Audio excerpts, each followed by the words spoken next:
하나님께 붙들린 요나라는 제목으로 말씀드리겠습니다. 여호와 하나님께서 요나에게 니느웨로 가서 내가 전한 것을 외쳐라 이랬더니 요나가 그것이 싫었어요. 그래가지고 하나님 말씀을 따르지 않고 도망을 갑니다. 어디로 갔냐 하면은 다시스로 가려고 요파란 항구로 가서 배를 탔어요. 여기에 이제 우리는 질문들이 좀 있어요. 왜 요나가 싫어했을까? 많은 사람들이 생각하기를, 또 많은 이 글을 읽을 때에도 그 니느웨라고 하는 나라는 이스라엘을 공격하고 핍박하고 마침내 이스라엘 왕국을 무너뜨린, 그리고 사람들을 갖다가 다 섞어서 수수성을 잃게 한 참 적이라고 이렇게 생각하고 또 글에도 많이 있고 한데 조금은 다릅니다. 뭐냐 하면은 그것은 다 요나 이후의 이야기이고, 요나 때까지는 뭐 그렇게 대단한 적이라든가 핍박이라든가 이런 것은 조금 아니지 않았나 이런 생각이 듭니다. 그 아수르라는 나라가 북이스라엘 왕국이나 남유대 왕국을 침략했던 사람들, 성경에 언급되는 그런 왕들을 보면은 티글라빌레셀 3세라고 하는 사람이 주위 나라를 정복 전쟁을 많이 하면서 그 북이스라엘 왕국까지도 이렇게 공격을 하고 있는데, 그 사람이 이제 그 사람 때부터 이 아수르 제국의 시작으로 보는 견해가 많이 있습니다.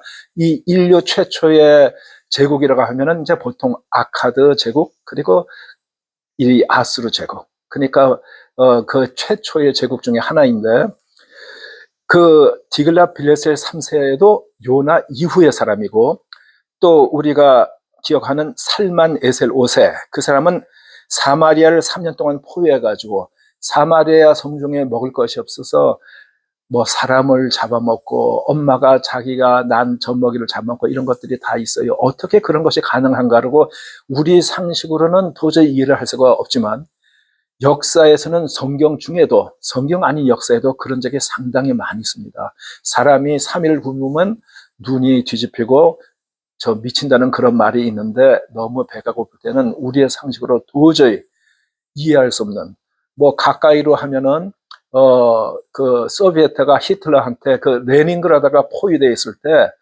그 사람 인육을 먹어서 그 사람들 갖다 총살을 시키고 해도 막기가 참 힘들었던 적이 있어요. 그게 옛날부터 지금까지 많이 있었습니다. 우리가 그런 것을 이해하기 힘든 것은 우리가 그만큼 평화로운 시기에 평화로운 지역에서 살고 있기 때문에 그것이 가능할까 하지만 역사적으로 많이 있었습니다. 그리고 또 사르곤 2세는 북이스라엘을 완전히 정복해서 망하게 했을 뿐이 아니라 그 이스라엘 사람을 저쪽 아수르 땅으로 옮기고, 또 거기에 있는 사람들, 바벨론 사람이나 이런 사람들을 또 이스라엘 사마리아 땅으로 옮겨가지고, 그래서 그 다음에는 이 사람이 순수한 혈통을 잃고, 예수님 오실 당시에도 예수님께서 유다에서 갈릴리 가실 때나 갈릴리에서 유다로 올 때 보통 사람은 다 사마리아는 잡종이다, 더럽다 해가지고 글로 안 가고 요단강 동편으로 왔지만, 예수님께서는 그 사마리아 성을 갔다가 오면서 수가성의 여인이라든가 이런 이제 얘기들이 많이 전역을 쥐고 있어요. 그리고 또 산헤빌이라는 왕은 히스기야 왕 때 쳐들어왔다가 하나님께서 벌하셔가지고 하루 밤 동안에 18만 5천이라는 전문적인 그런 군대가 다 전멸을 한 적이 있어요. 그리고 에살하돈이라든가 또 아슈르 바니팔이라는 이런 왕들은 다 요나 이후의 사람입니다. 그럼 요나 이전 때는 아수르에 대해서 어떤 문제가 있었냐 하면은, 아합이 살아있을 때 아수르에서 살만 에살 3세가 쳐들어온 걸 그 연합군이 격퇴를 했고, 또 이제 그 한 10년 후쯤에는 예후가 그 아합의 아들, 그 다음 왕을 죽였잖아요. 저 아람 사람들과 전쟁하는 가운데에서 그 다음에 반역을 해가지고 자기네 왕을 죽이고, 또 그 문병은 유다의 왕을 죽이고, 그래서 이 예후가 외교적으로 상당히 고립이 됐어요. 그러니까 자기 나라에서도 뭐 이렇게 작은 문제가 있을지 모르겠지만 남유다 왕국하고 왕을 죽였으니 원수가 되고, 아람하고 계속 싸웠으니 아람하고도 원수지간인데, 거기서 외교적으로 고립이 되고 힘드니까 살만 에셀 3세가 쳐들어왔을 때 뭐 자원해서 속국이 되겠다고 했다는 그런 이야기도 있습니다. 그런데 우리가 그 예후 하면은 두 나라의 왕을 다 죽일 수 있는 활을 잘 쏘고 용맹한 장수로 그렇게 생각을 하고 있는데, 이스라엘 사람들이 거기에 대해서 할 말이 없는 게, 성경에는 안 나와 있지만 그 블랙 오벨리스크란 이제 큰 돌탑이 있어요. 우리 말로 역사에서 오벨리스크라고 하죠. 거기에 보면은 이 예후가, 그 두 왕을 죽였던 그런 용맹한 예후가 살만 에셀 3세 앞에서 얼굴을 땅에 박고서 그 절하는 모습이 그림으로 다 나와 있습니다. 그러니까 그런 수치스러운 일이 있었던 것도 뭐 증거가 딱 있는데 이게 부인할 수가 없는 역사적인 사실이죠.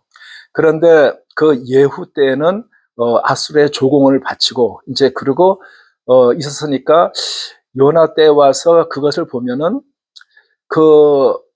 뭐 적국이란 거는 좀 느끼겠죠. 그렇지만 한국이 일본에 대해서 생각했던 것만큼은 아닐지도 모르겠고, 자기 개인적으로 문제가 있었는지도 모르겠지만, 제 의견으로는 이스라엘 백성들이 선민이란 의식이 너무 강해서, 다른 나라 사람들은 그냥 이방인을 지나서 가나안 땅에 다 도륙을 했던 것처럼 자기와는 상대도 안 되는 그런 형편없는 삶이라는 의식을 가지고 있었는데, 실제 이스라엘 백성이 생각하는 것과 하나님께서 생각하시는 것은 상당히 차이가 있습니다. 셈의 아들이 5이 있었는데 둘째 아들이 아수르입니다. 그리고 셋째 아들이 아르박사시인데 그 자손 중에서 아브라함이 나오고, 이 유다 이스라엘은 다 셋째 아들 아르박사의 후손입니다. 그리고 5째 아들이 아람입니다. 그러니까 이스라엘 백성이 계속 싸우던 아람은 5째 아들의 자손이고, 그러면은 둘째, 셋째, 5째인데 첫째 아들은 엘람, 넷째 아들은 루딘데, 첫째 아들 엘람은 그 첫째 아들의 엘람의 그 자손들하고, 그리고 야벳, 그러니까 셈이 첫째 아들이고 야벳이 노아의 셋째 아들이잖아요. 그 야벳의 자녀 중에서 메대하고, 그게 둘이 합쳐가지고 페르시아, 그리고 그 다음에 이란이라고 하죠. 그 이란 족속이 됐고, 그 히틀러가 아리안이라고 하는 자기네 아리안의 우수성, 그게 이란하고 같은 의미를 갖고 있습니다.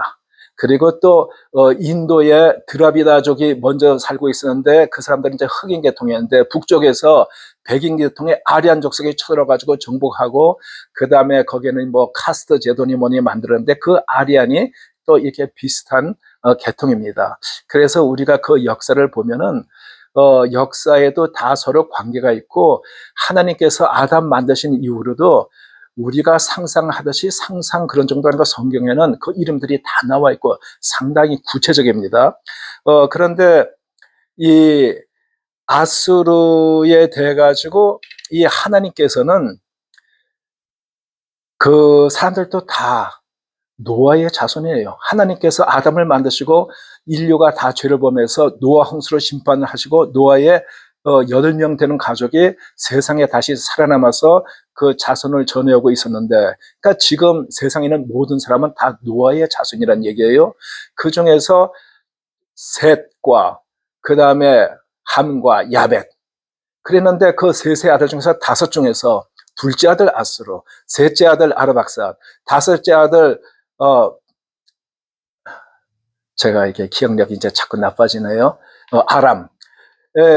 그 다 형제들이에요. 근데 하나님께서는 이 세계의 인류를 구하시기 위해서 그 아르박사스의 후손 중에 아브라함을 골라가지고 아브라함을 통해서 이제 그 율법과 모든 말씀을 가르치고 역사서를 다 쓰고 마침내 거기에서 예수님께서 오셔서 예수님께서 인류를 위해서 대속하셨고 누구든지 예수님께서 죄값을 갚으셨다는 것을 믿기만 하면 구원을 이루신다. 그게 하나님의 큰 뜻입니다. 그러니까 이스라엘 자손은 어떻게 보면은 하나의 예로 이렇게 선택되어 가지고 그 역사를 쭉 가지고 내려왔던 거지 그 개개인이 다른 이방 사람보다 특별히 우수하거나 선해서 그런 것은 아니에요. 그러니까 하나님께서는 이스라엘 백성뿐이 아니고 온 세계를 염두에 두시고 구원 사업을 계속 하셨는데 이스라엘 백성들은 자기네만 구원받는다고 그렇게 착각을 하고 있었는데 예수님께서 오셨을 때 아이러니컬하게도 이스라엘 백성은 예수님이 메시아신 것을 알지 못하고 배척을 하고 십자가에 죽이도록 내세웠고 그리고 그 이방 사람들은 하나님을 믿게 돼가지고 지금 우리는 하나님의 자녀를 이렇게 살아가고 있습니다. 아무튼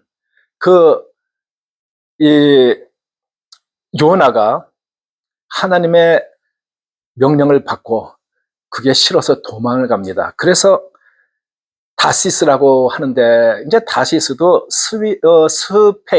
스페인으로 이제 추측을 많이 하고 있습니다. 어떤 데에서는 에티오피아 쪽이라고도 추측을 하는데 지금같이 수에즈 운하가 있으면 모르겠지만 거기까지 배를 타고 갈 수가 없잖아요. 대륙으로 막혀 있어가지고 그게 사실이라면 아마 에집트의 어떤 항구에 내려서 거기서 육로를 해서 갔다 이렇게 추측을 할 수 있겠지만 우리는 스페인 그러니까 아수르는 이스라엘의 북동쪽에 있고 스페인은 서쪽 끝으로 그러니까 제일 반대 방향으로 도망을 간 거예요. 그랬는데 배를 탔는데 하나님께서 폭풍이 불게 했어요. 그래가지고 배가 그냥 막 뒤집히려고 그러니까 사공들이 너무 다급하니까 자기들이 믿는 신들 각자 신들이 다 달랐겠죠. 그 신의 이름을 구하면서 살려달라고 애원하면서 배에 있는 짐들 갖다가 막 바다에 막 던진 거예요. 왜냐하면 배가 무거우면은 물에서 가까운데 짐을 자꾸 던져서 가벼워져야지 배가 좀 더 올라가고 물이 들어올 확률이 적으니까. 그랬는데 지금 사람들이 정신없는데 선장이 사람들마다 야 너희 하나님께 기도드려봐 이러고 있는데 배 밑에 갔더니 이 요나가 정신없이 잠을 자고 있는 거예요. 그래서 선장이 요나를 깨워가지고 야 지금 사람들 다 죽게 되는데 너는 어떻게 태평하게 자냐. 이 배의 중심이 밑에 있으니까 밑에는 그래도 좀 흔들리는 게 적고 배 위에 있으면 좀 많이 흔들리니까 거기서는 잠자도 다 깼겠죠. 이 밑바닥에 있는 요나를 깨워가지고 야 너도 너희 하나님께 기도를 드려라 이러고 나가지고도 이제 뭐가 달라지는 게 없으니까 제비뽑기를 했어요. 누구 때문에 이런 일이 생겼나. 그래 제비뽑기를 딱 했는데 요나가 딱 당첨이 된 거예요. 그런 당첨은 별로 좋은 당첨이 아니죠. 그래가지고 사람들이 요나한테 당신은 누구며 어디서 왔으며 왜 이런 일이 생겼는지 한번 얘기를 해보라 했더니 요나가 사실대로 얘기한 거예요. 나는 히브리 사람으로 여호와 하나님을 믿는데 하나님께서 명령을 하셨는데 내가 그게 싫어서 도망을 갔다. 나를 바다에 던지면은 이 폭풍이 잔잔해지고 파도가 끝일 것이다. 이렇게 얘기를 했어요. 그런데 그 사람들도 남 죽인다는 게 그 양심에 걸리잖아요. 그 사람들도 나쁜 사람들이 아니고 착했던 것 같아요. 그러니까 어떻게 우리가 사람을 바다에 던지냐 하면서 막 노를 져가지고 땅으로 가려고 그러는데 이게 갈수록 더 심해지고 하니까 그 사람들도 자기가 살기 위해서 어쩔 수가 없는 거예요. 자기가 하나님께 알지도 못하는 요나의 하나님께 그렇게 기도를 드리는 거예요. 하나님 아버지 우리가 지금 어쩔 수 없는데 이 사람을 던짐으로 해서 우리한테 벌하지 마시고 이러면서 자기들 양심에는 걸리는데 어쩔 수가 없으니까 요나의 말대로 바다에 휙 던졌어요. 그랬더니 언제 그랬더니 했던 것처럼 폭풍이 딱 스탑을 하고 바다가 잔잔했어요. 하얘졌어요. 그러니까 이 사공들이 그때 배를 같이 타고 있던 사람들이 야 여호와 하나님이야말로 진짜 살아있는 하나님이다. 그리고 그 다음에는 그 사람들이 그 옛날에 그 하나님을 믿게 됐는지 어떻게 찾아가게 됐는지 그건 모르겠습니다. 그 중에서 정말 진리를 찾고자 하는 사람이 있으면 히브리 땅으로 가서 믿을 수도 있었는지 모르겠습니다. 그랬는데 요나가 이제 하나님께서 큰 물고기를 준비하셔가지고 요나를 꿀꺽 삼킨 거예요. 그 이제 많은 사람들이 과학을 많이 알수록, 공부를 많이 한 사람일수록, 지식이 있을수록 믿기가 좀 더 힘들죠. 왜냐하면 동물들 위 속에 들어가면 그 위산이 있는데 거기서 어떻게 사람이 살을 수가 있어? 다 소화가 되지? 뭐 이러기도 하지만, 그리고 어떤 사람은 그게 물고기가 아니고 배일 거야, 배. 물고기에서는 어떻게 살아? 숨을 어떻게 쉬냐 이러는데, 우리가 뭐 굳이 과학적으로 억지로 생각을 해보려면은 그 물고기가 뭐 위장에 이상이 생겨가지고 위산이 안 나왔을 수도 있는 거예요. 그리고 그 다음에 그것을 고래라고 해석하는 사람도 많이 있는데, 뭐 성경에는 큰 물고기라고 했는데 뭐 저는 고래라고 생각이 듭니다. 왜냐하면 고래는 다른 물고기들은 아가미로 숨을 쉬지만 고래는 허파로 숨을 쉬잖아요. 공기를 들이마셔야 되잖아요. 그러니까 공기도 그 속에서, 그 다음에 또 입으로 뭐 들어갈 때도 공기도 같이 딸려 들어가고 하잖아요. 그래서 윗부분에는 공기가 좀 고여 있으리라고 생각이 듭니다. 요나가 그 속에서 3일 동안을 갖다가 죽지 않고 거기서 이제 기도를 한 거예요. 잘못했다고 회개기도.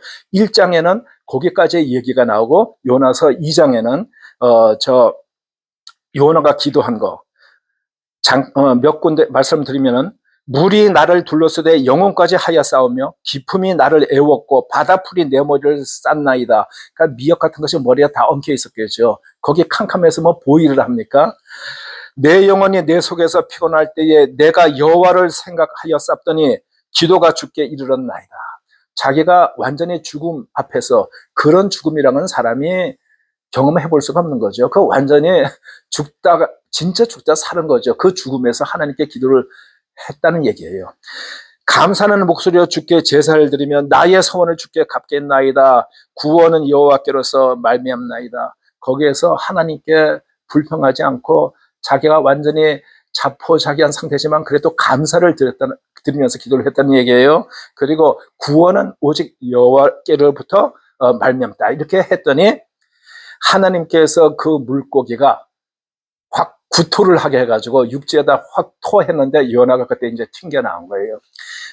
이제 지금까지의 말씀을 소제목으로 말씀드린다면, 도망가다가 물고기 뱃속에서 회개하는 요나라고 말씀을 드릴 수가 있습니다.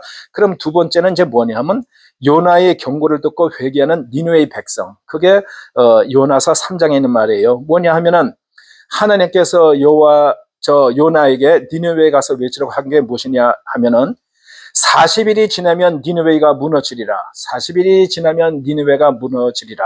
그 니느웨라는 성은 커서 3일 동안 걸어야 될 만한 그런 크기인데, 요나가 그 성에 하루길을 외치기를 40일이 지나면 니느웨가 무너지리라 했더니 기적이 일어난 거예요. 니느웨 백성들이 하나님을 믿고 금식을 선포하고, 물론 남녀 대소 막론하고 다 굵은 배를 입고, 그리고 왕도 굵은 배를 입고 제 가운데 앉았더라. 이런 말씀이 성경에 있어요. 그러니까 이게 도저히 그 악한 나라에서 요나가 외쳤는데 그 말을 듣고 회개를 했다. 참 신기한 거죠. 그래서 그 왕이 조서를 내려가지고 사람이나 짐승이나 아무것도 먹지 말고 물도 마시지 말라. 그리고 다 굵은 배를 입고 여호와께 부르짖으며 악한 길과 강포에서 떠날 것이라. 하나님이 그들이 악한 길에서 떠날 것을 감찰하시고 뜻을 돌이키사 그들에게 내리라 말씀하신 재앙을 내리지 않으시니라. 하나님은 회개하는 자를 용서하십니다. 그러면은 세 번째, 요나의 분노와 하나님의 자비에 대해서 말씀드리겠습니다. 그것이 요나서 4장에 있는 말씀입니다. 요나가 이 원망이 지금 굉장히 많아요. 뭐냐면은, 제가 고국에 있을 때 40일이 지나면은 니느웨가 무너지라고 하지 않으셨습니까? 내가 그게 싫어서 도망가다가 이렇게 왔는데, 아니 왜 40일이 지나면 무너지라고 하신 말씀대로 안 무너지냐 이거예요. 그 나라가 망해야 되는데, 그러면서 요나가 거기서 이제 무슨 말을 하냐면, 하나님께서는 은혜로우시며 자비로우시며 노하기를 더디하시며 인애가 크시사 뜻을 돌이켜 재앙을 내리지 아니하시는 줄을 알았습니다. 나 살고 싶지 않으니까 그냥 죽여주세요. 내 생명을 취하소서. 사는 것보다 죽는 것이 낫겠습니다. 이랬더니 하나님께서 네가 성내는 것이 어찌 합당하냐 이랬는데, 그때 요나가 성 동편에 초막을 짓고, 왜 동편에 지었을까? 아마 아침에 해가 쨍쨍 뜰 때 눈이 부시니까 동편에서 서쪽을 바라보게끔 그랬던 것 같아요.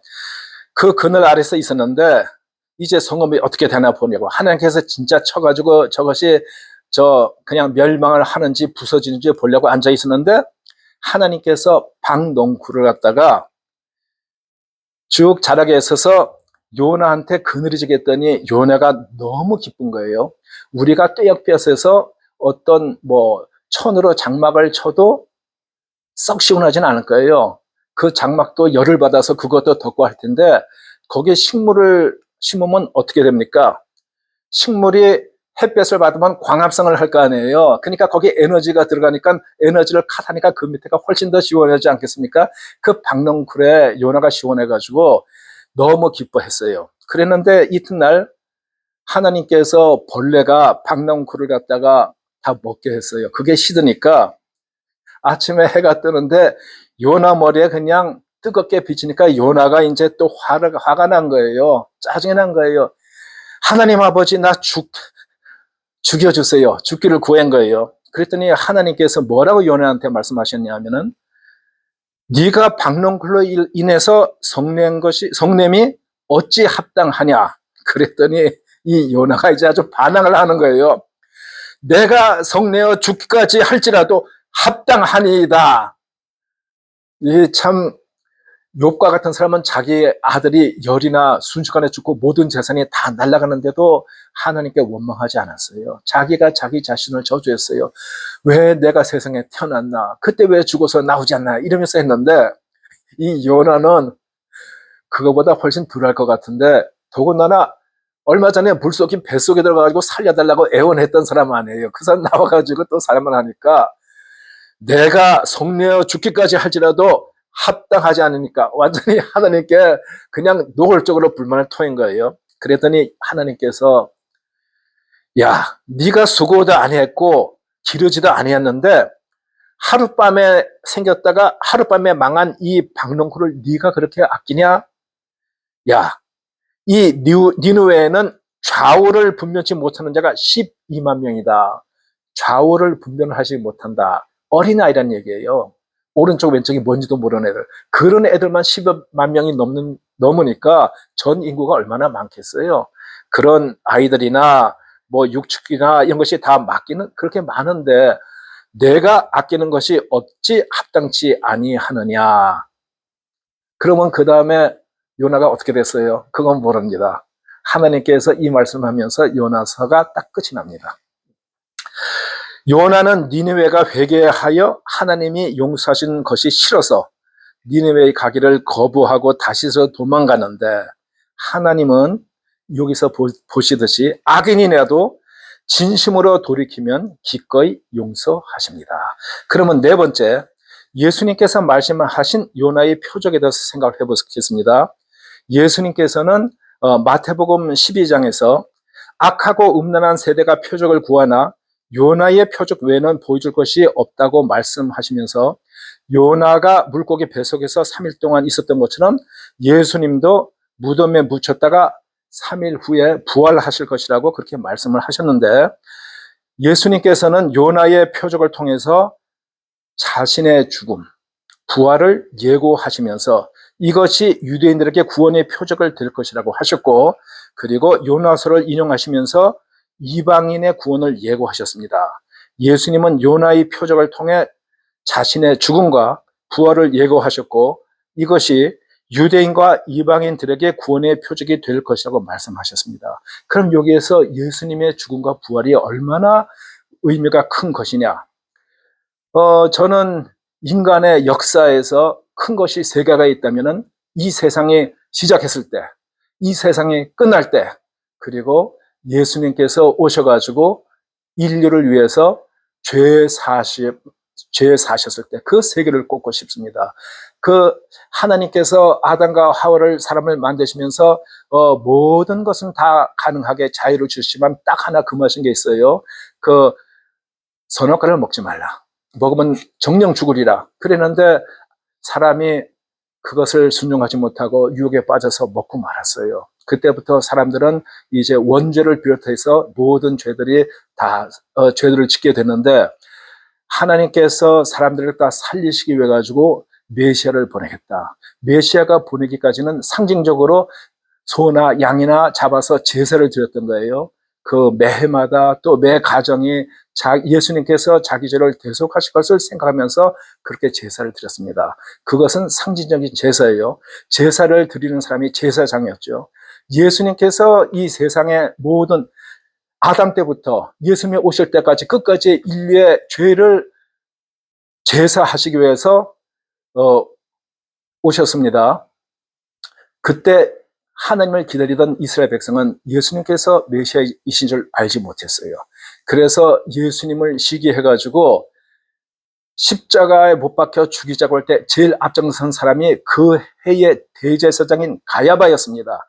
그러니까 대제사장 가야바가 이방인의 손, 빌라도의 손을 빌려가지고 예수님을 십자가에 못 박혀 돌아가시겠어요. 그것이 인류의 유일한 진짜 제사입니다. 하나님이신 예수님께서 인류의 죄를 사시기 위해서 세상에 예수님으로 사람으로 오셔가지고 그리고 십자가에 박히셔서 돌아가시면서 다 이루었다. 내가 죄값을 다 갚았다. 그 얘기예요. 그리고 나서 누구든지 그것을 믿는 자는 구원하시겠다. 우리의 공로가 아니고 예수님의 공로로 구원을 하시겠다는 얘기예요. 자, 이 결론을 말씀드리겠습니다. 하나님은 경고를 하십니다. 그러니까 심판 이전에 기회를 주신다 이거예요. 그 경고의 말씀을 통해서 죄에서 돌이킬 길을 제시를 합니다. 지금 이 아수르는 어떻게 됐습니까? 의외에도 그 사람들 회개를 했어요. 회개는 즉각적이고 실제적인 행동입니다. 니느웨의 사람들은 요나의 말을 듣고 바로 반응했습니다. 우리도 하나님의 말씀에 즉각 반응해야 되겠습니다. 하나님의 자비는 크고 오래 참으시고 하십니다. 가장 악한 도시로 알려진 니느웨이도 회개했을 때 하나님은 그들을 용서하셨습니다. 하나님의 그 자비는 오늘날 우리에게도 동일합니다. 감사합니다.